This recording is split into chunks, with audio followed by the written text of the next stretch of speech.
Good afternoon, children. How are you all? I hope you all are healthy and happy. So let's start today's session. आज हम जानेंगे परिमेय संख्या और अपरिमेय संख्या के कुछ एग्जाम्पल्स के बारे में, जिससे हमें अच्छी तरह क्लियर हो जाएंगी. तो चलिए शुरू करते हैं. हमने पिछले सेशन में पढ़ा था परिमेय संख्या और अपरिमेय संख्या के बारे में, और हमने आपको कुछ होमवर्क भी दिया था. तो आई होप कि आप सबने वो होमवर्क कर लिया होगा. तो चलिए शुरू करते हैं हमारा आज का सेशन, परिमेय संख्या और अपरिमेय संख्या. सबसे पहले हम परिमेय संख्या के बारे में जानेंगे, देन उसके बाद हम अपरिमेय संख्या के बारे में जानेंगे. क्योंकि यदि हमने परिमेय संख्या को समझ लिया तो अपरिमेय संख्या को समझना हमारे लिए कठिन नहीं होगा. ठीक है. तो परिमेय संख्या क्या होती है? जैसे कि हमने डेफिनेशन में देखा था कि ऐसी संख्या जो p/q के फॉर्म में हो या अनुपात के फॉर्म में हो और भिन्न के रूप में हो, वो क्या कहलाती है? परिमेय संख्या कहलाती है. जहाँ q कभी भी क्या हो? 0 के इक्वल नहीं होगा. भिन्नों में आपका अंश और हर होता है, तो हर जो है वो कभी भी शून्य नहीं होना चाहिए. ठीक है. चलिए तो स्टार्ट करते हैं. तो मान लीजिए अब आपके मन में क्वेश्चन आया कि -3 एक परिमेय संख्या है कि नहीं है? हाँ भाई है. आप बोलोगे कैसे है? क्योंकि -3 को हम क्या लिख सकते हैं? -3/1 -3/1. इसी प्रकार -2/1. ठीक है. अब आपके मन में क्वेश्चन आ रहा होगा कि क्या शून्य भी एक परिमेय संख्या है? हाँ भाई, शून्य भी एक परिमेय संख्या. क्यों? क्योंकि शून्य को हम क्या लिख सकते हैं? 0/1, 0/2, 0/3, 0/100. क्यों? क्योंकि देखो हमें पता है कि यदि हम किसी भी नंबर से शून्य में भाग देते हैं तो हमारा जो आंसर है वो हमेशा क्या आता है? शून्य आता है. 100 शून्यम शून्य, 3 शून्यम शून्य, 2 शून्यम शून्य. बात किसकी हुई है कि जो हमारा नीचे वाला है डिनोमिनेटर या जो हर है वो शून्य नहीं होना चाहिए. हमारा जो अंश है वो हमेशा शून्य हो सकता है. ठीक है. हमेशा नहीं, आई मीन हमारा जो अंश है वो शून्य हो सकता है, लेकिन हर जो है वो शून्य नहीं होता. ठीक है. चलिए तो अब हम देख लेते हैं कि और कौन कौन से एग्जाम्पल्स हैं परिमेय संख्या के. अब हमने आपको पढ़ाया था कि ये जो करनी में या रूट में जो नंबर्स होंगे वो अपरिमेय होंगे, पर जरूरी नहीं है कि हर करनी वाला नंबर या हर जो करनी में नहीं है वो क्या हो? परिमेय संख्या हो. तो करनी वाला नंबर जैसे √4, तो √4 को हम क्या लिख सकते हैं? ये √4 जरूर लिखा है, पर ये है क्या? ये तो 2 है, और 2 क्या है? परिमेय संख्या. ठीक है. हमें सिर्फ ये देखना है, और हम इसको अनुपात के रूप में लिख सकते हैं 2/1. ठीक है. क्योंकि एक से हम किसी भी चीज़ में भाग देंगे तो वही संख्या आती है. चलिए अब आपको क्लियर हो गया होगा. ठीक है. इसी प्रकार √9 जो यहाँ पे लिखा हुआ है, तो √9 एक्चुअल में क्या है? 3 है, और 3 को हम क्या लिख सकते हैं? 3/1. तो ये भी एक परिमेय संख्या है. इस प्रकार करोड़ों नंबर्स हैं जो क्या है? परिमेय संख्या, रेशनल नंबर्स है. अब ये आपको क्लियर होगा. ये बटेरी फॉर्म में सीधा सीधा दिख रहा है. 2/3, 7/4, ये सब क्या है? परिमेय संख्या है.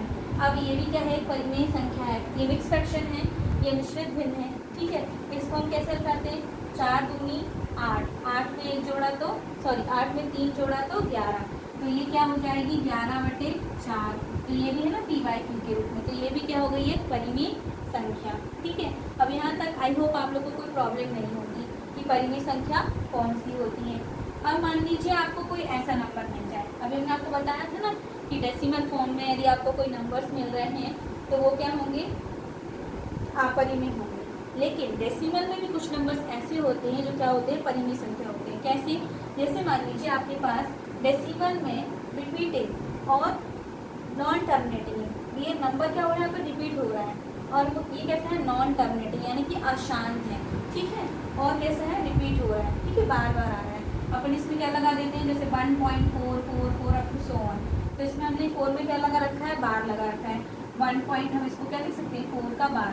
अब इसको जब हल करते हैं तो 1 को हमने यहाँ लिख दिया और प्लस लगा के 4, और बार कितने नंबर पे लगा? 1 नंबर पे, तो 8 9 हमारा यहाँ पे आ जाएगा. ठीक है. अब हम इसको मिश्रित भिन्न के रूप में इस तरह लिख, जब यदि हमारे पास कोई नंबर इस तरीके से दिया हो तो हम इसको इस तरीके से मिश्रित भिन्न में लिख सकते हैं. ठीक है. हमने छोटी क्लास में पढ़ा हुआ है. अब हम इसको सॉल्व करेंगे तो 9 एकम 9, 9 4 13/9. ये क्या हो जाएगी? ये परिमेय संख्या हो जाएगी. ठीक है. अब आपके मन में क्वेश्चन आ रहा हो कि शॉर्ट में ये 9 कैसे आया, क्या हुआ? तो जब हम वो पढ़ेंगे ना परिमेय संख्याओं का और उनके दशमलव प्रसारों का पुनर्भ्रमण, तब हम इसके बारे में डिटेल से, ये एक बहुत लंबी प्रोसेस होती है, हमने शॉर्ट में किया हुआ है, तो उसके बारे में आपको अच्छी सी डिटेल से पढ़ने को यहाँ मिलेगा. अब मान लीजिए कोई आपके पास नंबर है 2.76 का बार, तो अब इसको देखना कि ये परिमेय संख्या है कि नहीं है. तो हम इसको क्या करेंगे, इस तरीके से लिख सकते हैं। अब ये 2 है तो 2 आपको ऐसे लिखना है, प्लस लगाना है, कितने नंबर के ऊपर बार लगा है, 2 नंबर्स के ऊपर बार लगा है, तो हम क्या करेंगे 2 बार 9 लिखेंगे और 76 आपका ऊपर ही आएगा। ठीक है, अब जब हम इसको ये मिश्रित भिन्न के रूप में इस तरह से इसको लिख सकते हैं, जब हमारे को इस फॉर्म में मिल गया तो हम इस तरीके से इसको मिश्रित भिन्न के रूप में लिख सकते हैं। फिर हम इस सॉल्व कर लेंगे तो 99 दूनी 198 और उसमें 76 का प्लस कर देंगे तो 274/99। तो ये भी क्या है, परिमेय संख्या है। ठीक है, अब मान लीजिए आपको इस तरह का नंबर मिल जाता है 2.3 और सिर्फ 4 के ऊपर बार लगा है। ठीक है, तो ये नंबर भी क्या हो सकता है आपका, ये नंबर भी आपकी परिमेय संख्या हो सकती है। कैसे हल करेंगे, वैसे ही 2 आप यहाँ लिख देंगे, प्लस लगाएंगे, उसके दशमलव के नंबर्स लिखेंगे। ठीक है, बार कितने के ऊपर लगा है, सिर्फ 1 के ऊपर, 4 के ऊपर, तो यहाँ 9 आएगा, लेकिन दशमलव कितने के पहले, 2 के पहले, तो यहाँ पे क्या लगा देंगे 0। क्यों, क्योंकि दशमलव के बाद 0 का तो कोई मीनिंग रहता नहीं है, तो अपन को इस तरीके से यहाँ पे लगाना पड़ेगा। और आपको मैं कह रही हूँ कि ये जो मेथड है हम आपकी परिमेय संख्याओं का जब पूरा करेंगे तो उसमें आपको क्लियर हो जाएगी। ठीक है, आई बात आपको समझ में। चलिए, तो अब हम इसको भी इस तरह मिश्रित भिन्न में लिख लेंगे और सॉल्व करेंगे तो 160/45 आ जाएगा। तो ये थी आपकी क्या, परिमेय संख्या। तो आपको परिमेय संख्या के बारे में अच्छे से समझ में आ गया होगा।